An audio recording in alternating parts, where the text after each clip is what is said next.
There's a couple of things I wish I did differently in first year.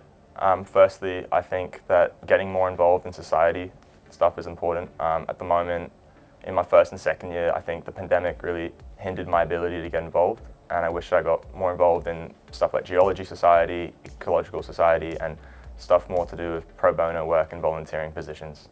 So I feel like I put a lot of pressure on myself, so I wish I knew that it was okay to take your time and get more comfortable with uni. And once I was more familiar with the assignments and the changing schedules, going to extracurriculars and events was a lot more manageable and enjoyable. So what I think I should have done differently is because of COVID and because high school is very different to university and I don't meet all the same people that I did from high school in my university, I should have reached out more. I was kind of very shy, I didn't really talk to people a lot, and second year I've done a lot more of that, and I hope I did more of that in first year.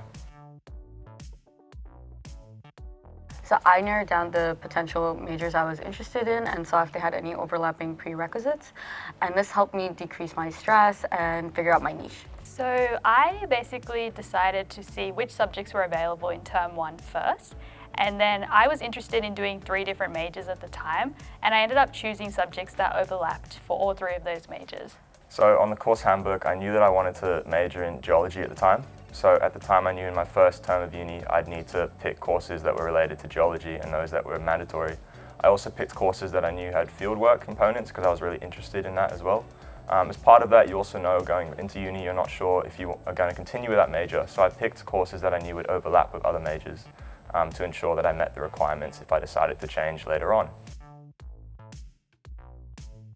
So depending on your course, you most likely won't have to. You may have to get a lab manual or a workbook for maths or physics, but it's best to wait till the first week, or you can contact your tutor in advance before purchasing. You can also get used books online or check out the UNSW library. So in my own experience, a lab is more hands-on work such as soil sampling. And a tutorial and workshop is more where you go to class and you go in discussion groups, you're put in discussion groups and you work on problems that you've come up with in lectures. And then a seminar is where researchers come in and they talk about their work usually, and it's more like a casual version of a lecture. So labs are more about practical work. Lectures are your theory lectures as you would go in high school with classes.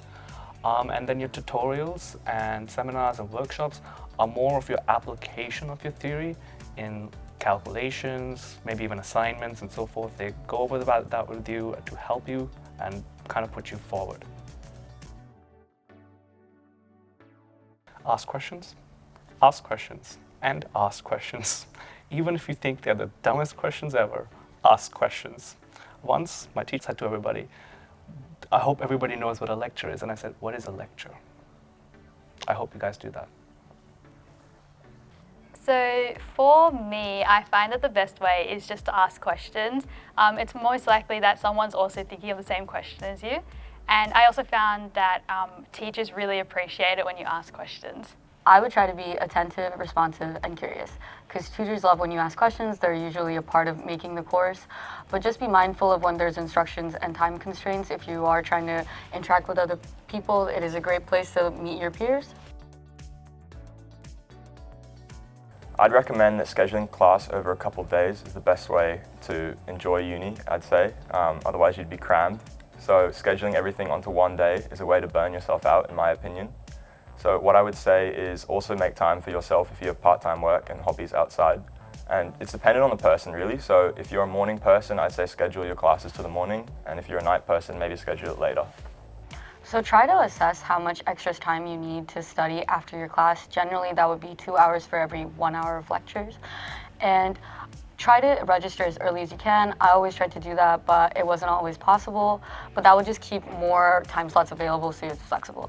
If you do have a commitment that you were really interested in, always come back to it on a different term when you have a lighter course load. So for me, my favourite place to nap on campus is the 4th level of the library. There's a dark room with all these beanbags and it's just the perfect place to catch a quick snooze. Well, I don't sleep.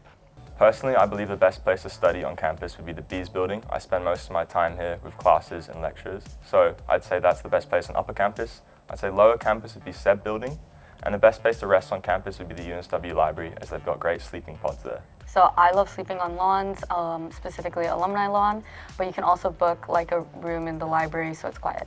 Best place to study when I was in first year, I found Commerce Courtyard really good, but it's been COVID and a lot of raining nowadays, so my go-to is Law Library, which is where you can book spaces. You can do that in the main library as well. There's sleeping pods if you want to sleep, and so on and so forth. So I met a lot of the people I know today through societies.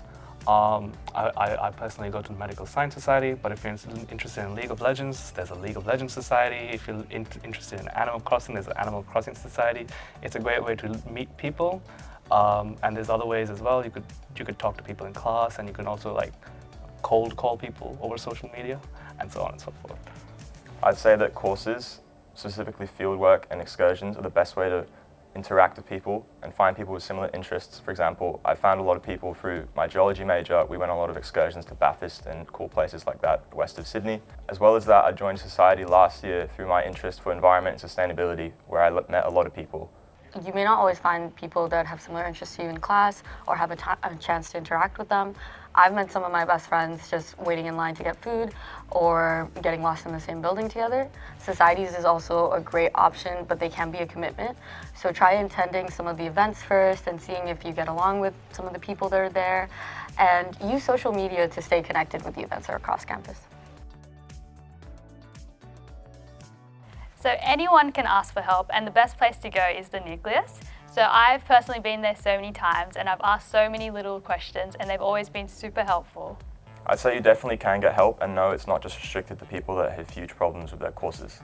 I'd say for me, for example, I struggle a lot with research and finding papers relevant to my own coursework and assessment, so I had a lot of help from the UNSW Nucleus Hub, and they helped me direct and navigate through the UNSW library platform to ensure that I could find relevant papers. So there are no big problems, only big solutions. And at uni, we always expect you to come to help. That is what uni is for. So for example, going to a tutor if it's something course related, going to your friend if you want to help each other keep on track and study together, or going to Nucleus if it's something more degree related and admin stuff. So there's a lot of support available at university.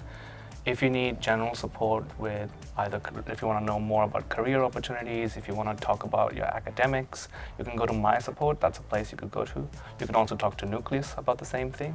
If you need help with English and grammar and such, Smart Thinking is a service that UNSW has sponsored. And if you need help with library, you can actually get a librarian to help you with that stuff. So I really encourage that you kind of try to explore campus and see places that you like to study. But it's definitely worth noting that you can actually book places in the library and the law library, and these rooms have whiteboards and access to TVs for you to project your laptop onto. So you can get access to almost all study areas. Some of the major ones where you can book private spaces as well is main library and law library. They're very good places to study, to chill, and even sleep there if you want.